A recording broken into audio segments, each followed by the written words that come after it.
Таңғы асқа тез әрі жылдам дайын болатын шакшука тағам дайындауды бөлісемін. Ол үшін ингредиенттер жұмыртқа, пияз, қызыл бұрыш, тәтті қызанақ және сарымсақ қажет. Біз қызанақтың сыртқы қабатын ашып аламыз. Жеуге ыңғайлы болу үшін және де оны 4 бұрышты ұсақтау етіп турап шығамыз.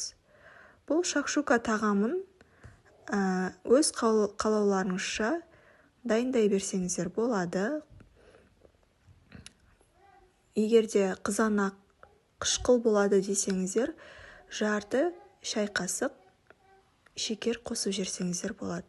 Және тәтті қызыл бұрышты да дәл осылай 4 бұрышты етіп турап майдалап шығамыз.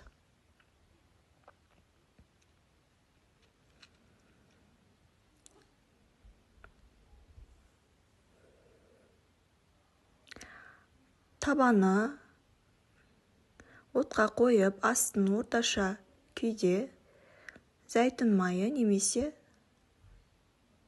күнбағыс майын қоссаңыздар болады.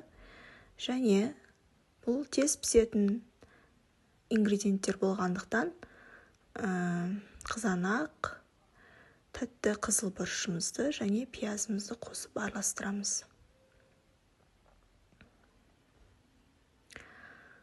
Оттың дәрежесі орташа деңгейде болуы қажет, қатты күйіп кетпес үшін барлығын араластырып аламыз.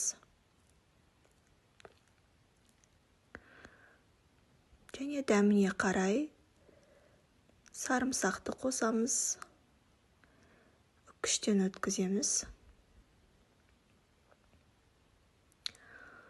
Жарты шай қасық тұзымызды қосамыз және қалауларыңыз бойынша бұрышты қоссаңыздар болады.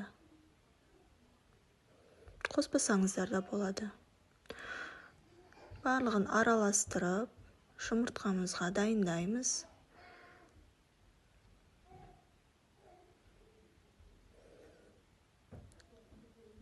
Жұмыртқаны қалауларыңыз бойынша